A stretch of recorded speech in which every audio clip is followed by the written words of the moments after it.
Far beyond the edge of the Milky Way, in the cold, starless silence between galaxies, the Galactic Empire moved like a shadow no one could stop. It had lasted for thousands of years, ruled by ancient beings whose minds were machines and memories stretched across centuries. Their fleets drifted through space like metal storms, searching for any world that could be useful, dangerous, or interesting. Most of the time, new planets were no trouble, either too weak to resist or too primitive to notice.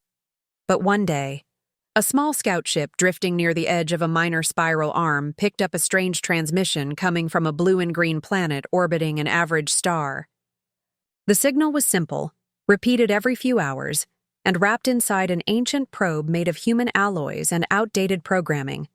It read, in plain galactic common, "We are Earth. We mean peace. But if threatened, we defend." To most of the Empire's commanders, the message seemed harmless, just another hopeful cry from a small civilization that had barely touched space. Earth was flagged for future subjugation, listed among many others. A low-tier target, not worth too many ships or resources. But something about the signal lingered in the mind of Centurion Zalrek, a historian assigned to monitor pre-FTL worlds. He had seen thousands of messages like this before, most of them begging for mercy or offering tribute. But Earth's message was different. It didn't beg. It warned. It was calm, yet firm, almost as if the sender knew that someone out there was listening. And that was unusual. Most young civilizations didn't realize how dangerous the galaxy truly was. They dreamed of making friends in the stars, never thinking that something bigger, colder, and far more powerful was already watching them. Earth's message didn't ask to be spared. It simply said they would fight if they had to.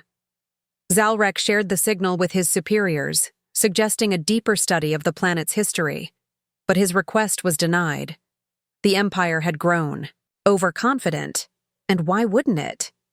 It had consumed thousands of planets without serious resistance. Earth would be no different, they thought. A few cruisers would arrive, disable their communication systems, and force their leaders into obedience. Just another file in the Empire's endless archive. Still, Zalrek couldn't shake the feeling that something wasn't right. He began digging through intercepted transmissions from Earth, radio waves, satellite images, space probes. He saw images of machines on the Moon, rovers on Mars, telescopes staring deep into space. He found patterns of war and peace, disaster, and rebuilding. Every time Earth was broken, it rebuilt itself faster than before. In 1 century, they had gone from flying small planes to landing humans on their moon. In less than another, they had begun placing weapons in orbit. Primitive ones, yes. But the speed of their development made Zalrek uneasy. It wasn't just the technology. It was the mindset. Humans weren't just explorers. They were survivors, fighters, risk-takers. And somehow, without help from any other species, they had sent a message into deep space that dared the unknown to test them. Still, the Empire's orders remained unchanged. A fleet would be sent to Earth within the year. It would make contact, demand surrender, and punish resistance. Nothing new, nothing risky, at least on paper. But far below the polished surface of imperial confidence, a seed of doubt had been planted. And while Earth remained unaware of the approaching threat, somewhere on a quiet night in a control room hidden deep within a mountain, a scientist looked up from a screen, frowned at a strange signal echoing from the edge of the solar system, and said just 4 words. "We're not alone anymore." Centurion Zalrek sat in the dimly lit archives of the Imperial Senate, staring at the flickering image of the message from Earth. It had been weeks since he first discovered it, yet the more he analyzed it, the more it gnawed at him. The message wasn't just a plea for peace, it was a warning, quiet yet unyielding. Most of the Empire's officers would dismiss it, but to Zalrek, it was like a cold draft in a sealed room. He had seen countless communications from newly discovered worlds, most filled with fear or pleading for help. This one, however, was different. Earth's message had a tone, an unusual certainty that stood out among the many signals he had studied over the years. It was brief, yet it hinted at something more. As an imperial archivist, he was well versed in history, especially the rise of civilizations that clawed their way to power through war. Earth, he knew, had a brutal past. One that had shaped their rapid development in ways the Empire had ignored. The humans had fought 2 world wars within the last century, and after each, they had rebuilt themselves with alarming speed. They were a species defined by conflict, but they didn't just survive, they adapted. They learned. And in the process, they became a far more dangerous species than anyone in the Empire realized. His fingers hovered over the message once again, replaying it in his mind. We mean peace, but if threatened, we defend. The more he thought about it, the more it made sense. This wasn't a species that had stumbled onto power by accident. Their history was a pattern of rising from the ashes of destruction. Was a pattern he knew all too well. He had seen it across the galaxy, in worlds that the Empire had swallowed whole, only to find that they had underestimated the survivors. Zalrek had always been a scholar, and it was that curiosity that led him to present his findings to the Imperial Council. But his warnings were met with the cold indifference he had come to expect from the Empire's leadership. "It's nothing," said the first consul, his voice dismissive. "Just another pre-space world trying to sound important. Their primitive technologies won't matter when the fleet arrives." Zalrek tried to argue, but the council was already moving on to more important matters. They had heard enough. The fleet had already been dispatched, and Earth was scheduled for subjugation. They would not wait to see if the humans were anything more than a fleeting curiosity. Earth would fall in line, like every other world the Empire had claimed. But as the council turned its attention elsewhere, a small voice inside Zalrek grew louder. He couldn't shake the feeling that something was wrong.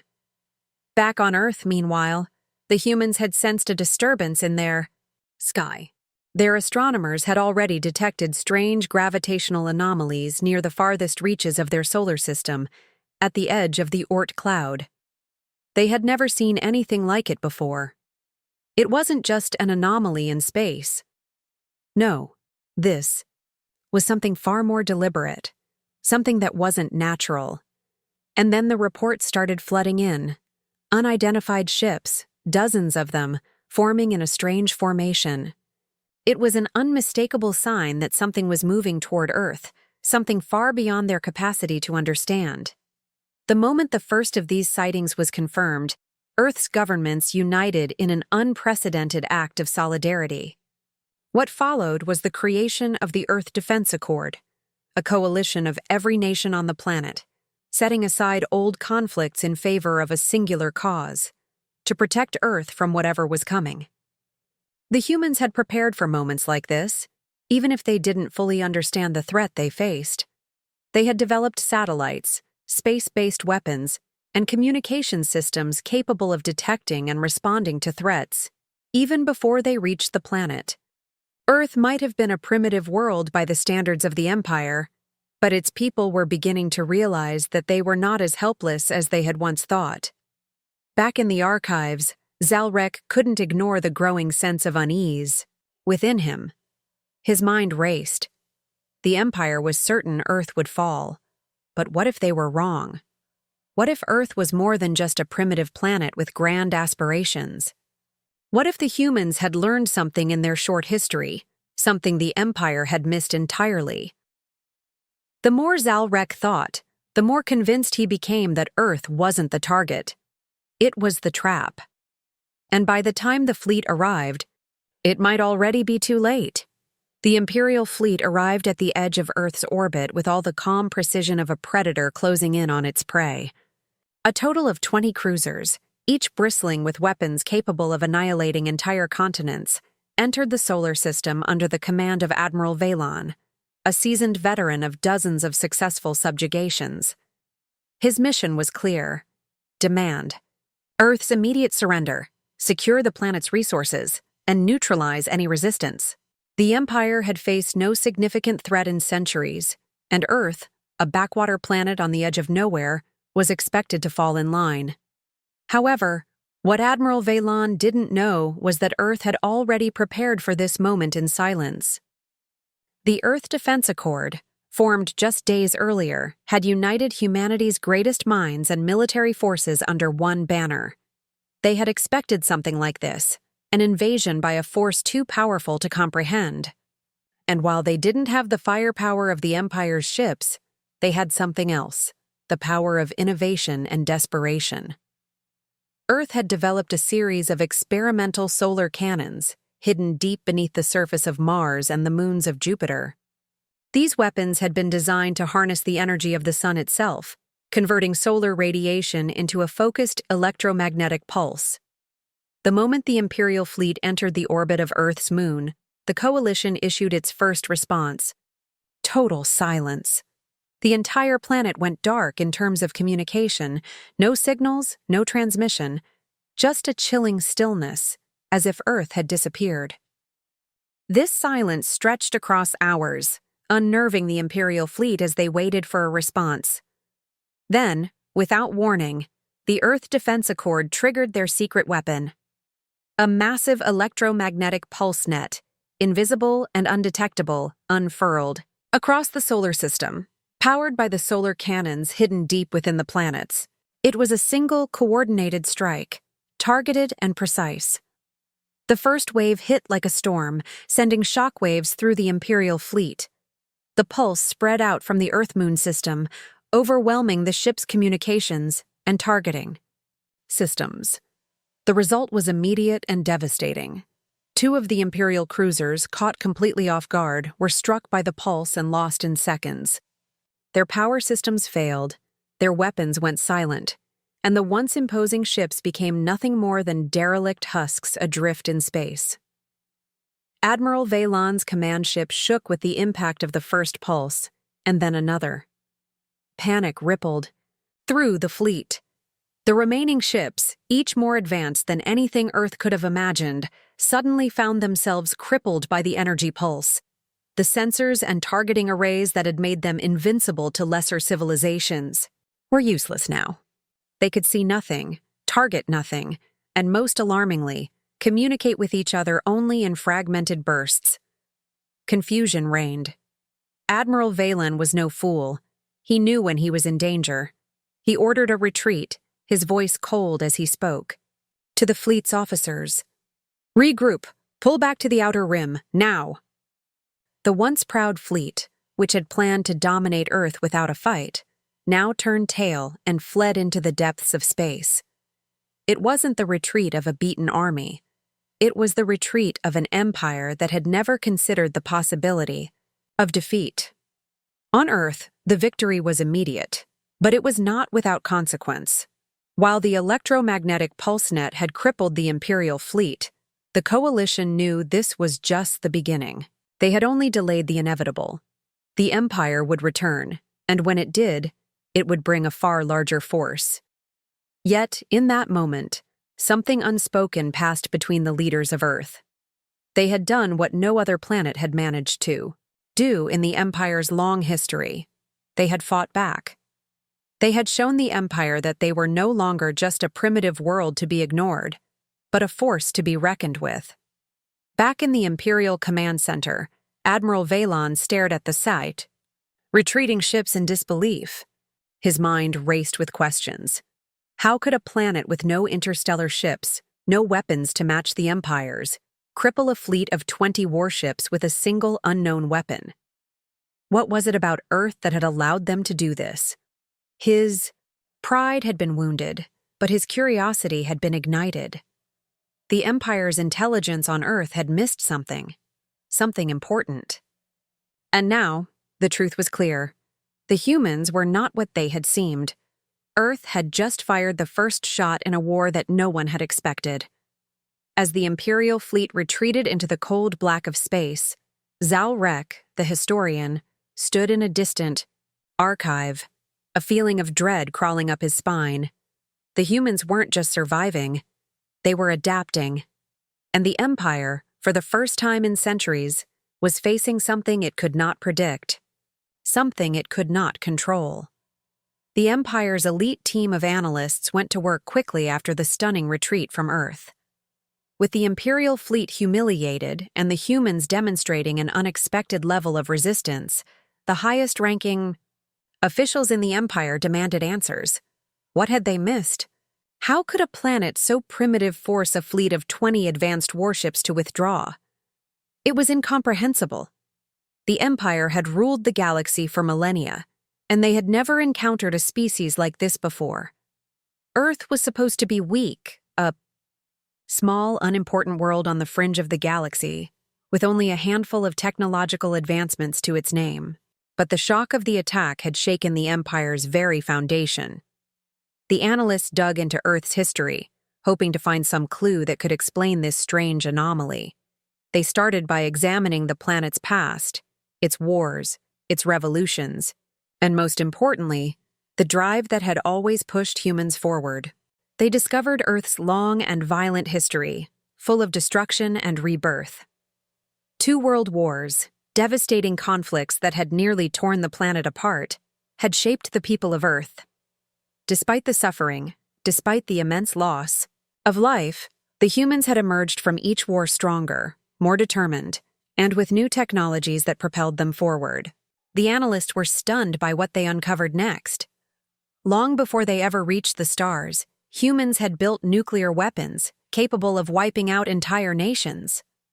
They had learned to manipulate atomic energy in a way that most species in the galaxy had not, especially at such an early stage of their development. And just as troubling, they had weaponized space itself before they had even set foot on other planets. Orbital platforms, capable of deploying devastating energy weapons, were already in place in Earth's orbit, long before they had mastered interstellar travel. The analysts were horrified. Earth wasn't just another primitive world. It was a planet that had learned the art of survival through conflict, by pushing the limits of technology, even at great cost. Earth was not a species to be underestimated, not by any measure. The Empire had expected a simple, easy conquest, another world to add to their growing collection. But instead, they had found a people who fought not just for survival, but for progress. A species that would stop at nothing to adapt and overcome. The analysts scoured every scrap of data they could find, mapping out the full extent of human development. They found evidence of colonization efforts, both successful and failed, across their own solar system. They had sent probes to distant stars, built colonies on their moon and Mars, and were already working towards sending human missions to the moons of Jupiter and Saturn. But perhaps most unsettling of all was the discovery of Earth's mindset. Humans, it seemed, had a relentless drive not just to survive, but to evolve. They sought out challenges, testing the limits of their technology, even when it meant risking everything. They were unpredictable, constantly adapting, finding new ways to exploit their environment. This behavior was not just rare, it was unheard of in the Empire's history. There was no other species in the galaxy that had pushed itself so hard, so fast, especially under such harsh conditions. And that's when the analysts came to a chilling conclusion. Earth was a strategic aberration. It was a world that didn't follow the rules, a world that had evolved in ways no one had anticipated. And the more they learned, the more the Empire realized that Earth could no longer be treated like any other planet. Some of the highest-ranking officers in the Empire were now calling for an immediate and total destruction of Earth. It was clear to them that the humans had the potential to become a galaxy-spanning force, one that could threaten the Empire's dominance. If Earth wasn't destroyed now, it would become a far more dangerous enemy in the future, one that might be impossible to stop. But not everyone in the Empire was in favor of annihilation. Zalrek, the historian, who had once warned of Earth's potential, now found himself advocating for caution. He argued that humanity's rapid evolution was not a sign of inevitable aggression, but a sign of their resilience. Their history showed that they could adapt to almost any challenge, but they didn't necessarily seek conflict. Perhaps the Empire had misread the situation. Perhaps Earth wasn't destined to be a threat, but rather an ally, or at least a neutral power. He wasn't alone in his view, but his voice was drowned out by the urgency of others. The debate raged on. As Earth's defenders worked tirelessly to prepare for the inevitable Imperial return, the Empire's decision-makers were torn between caution and the desire for total annihilation. One thing was certain: the balance of power in the galaxy had shifted. The Empire was no longer the unquestioned ruler of the stars. Earth had made its mark, and now, the Empire had to decide how to deal with a planet that refused to be controlled. The Empire's retaliation seemed inevitable. After the shocking display of Earth's defenses, there was no doubt in anyone's mind that the humans would face the full wrath of Imperial might. Earth's leaders, however, were far from intimidated.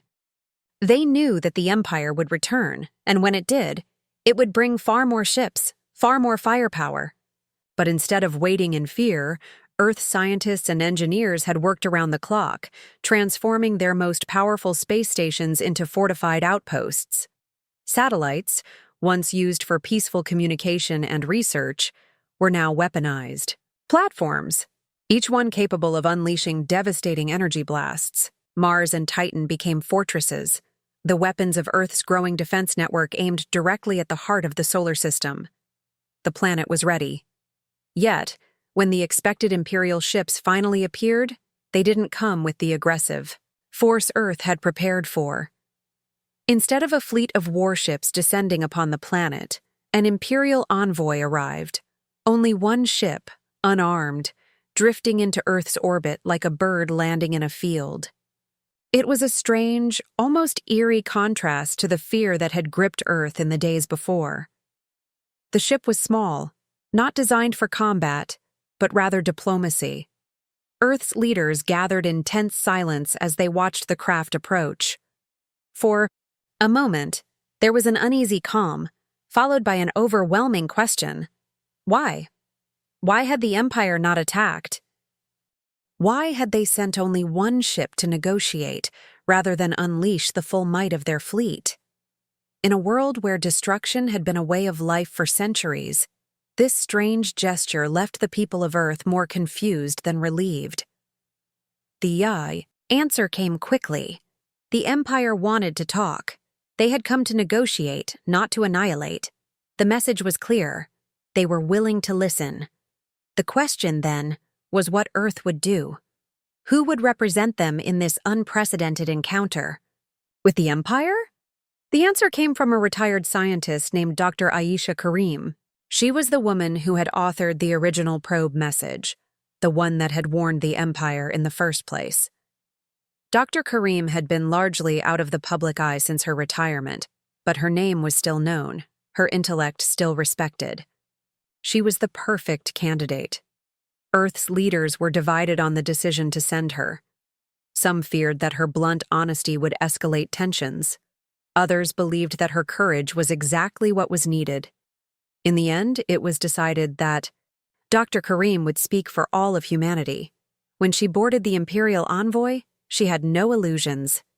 This wasn't a meeting between equals. She was facing a power that had ruled the galaxy for millennia. But she had something that the Empire did not: the understanding that survival meant more than power. It meant adapting, evolving, and pushing forward in the face of unimaginable odds. Dr. Karim's speech began as she stood before the Imperial representatives, their cold eyes watching her every movement. "You may have an empire," she began, her voice unwavering. "You may control 1,000 worlds and command fleets beyond our understanding. But here is the truth you fail to recognize. We have mastered the art of survival. We have faced extinction more than once, and each time we adapted. We rebuilt. And we are not afraid of you." She paused, letting her words sink in.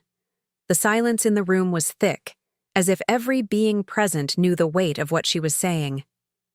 Push us, Dr. Kareem continued, and you will teach 1 billion minds the true face of war. Not the war you know, those wars of fleets and weapons, but the kind of war that lives in the hearts of those who fight not for glory, but for survival. And when we fight, we will not stop until we have nothing left to lose. Her words rang through the room, striking fear in the hearts of those who thought themselves invincible.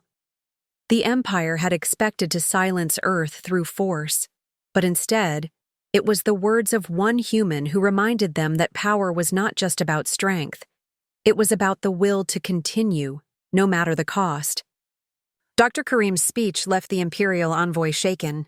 They had come to crush a planet they considered insignificant, and instead, they had encountered a people with an unyielding resolve. A people who had already faced unimaginable hardships and come out the other side stronger. For the first time in centuries, the Empire was faced with something it could not predict, an enemy that was not afraid of its might. Dr. Kareem left the ship knowing that the war had not been won, but the path ahead had changed. The Empire, once confident in its superiority, now found itself questioning whether Earth was simply a target to be wiped out, or something far more complex. The negotiations, instead of leading to immediate submission, had introduced a new reality. Earth was no longer just a world to conquer. It was a world that would not be so easily broken. And as the Imperial ship retreated from Earth's orbit, the people of Earth watched in silence, knowing that the future of their planet had just taken an unexpected turn. Back on the Imperial homeworld, a storm was brewing. The Imperial Council had always prided itself on its unity, a machine of power so vast and perfect that nothing could stand against it. But the events surrounding Earth's unexpected resistance had shaken that unity. As the news of Earth's actions spread across the galaxy, divisions began to form within the Empire's ranks. There were those who saw the humans as a dangerous anomaly, a future threat that had to be eliminated before it grew too powerful. To them, the lesson was simple. Earth had proven that even a primitive species could possess the will and ingenuity to defy the Empire's might. Such a force could not be allowed to exist. The idea of complete annihilation gained traction among the hardliners. They argued that if Earth had managed to repel a fleet now, what would happen in a century? What if, in the near future, humans developed even more advanced technology and grew bold enough to challenge the Empire across the stars? The cost of letting them live seemed too high, too risky. But then, there were others. Those who viewed the Earth's unexpected resistance with a more cautious eye. These individuals, including some of the Empire's most respected military strategists and historians, raised a different kind of concern. They did not dismiss the potential threat that Earth posed, but they feared the consequences of provoking it further.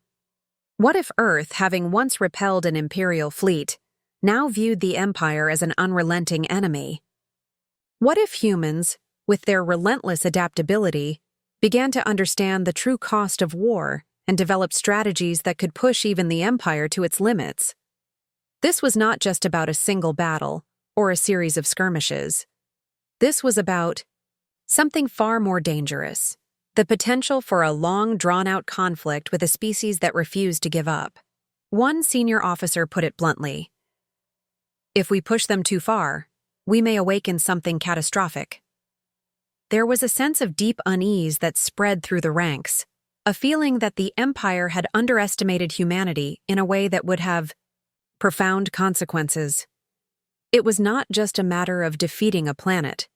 It was about what would happen if Earth learned how to fight a war on its own terms. And so, as the factions within the Empire argued, a decision was made.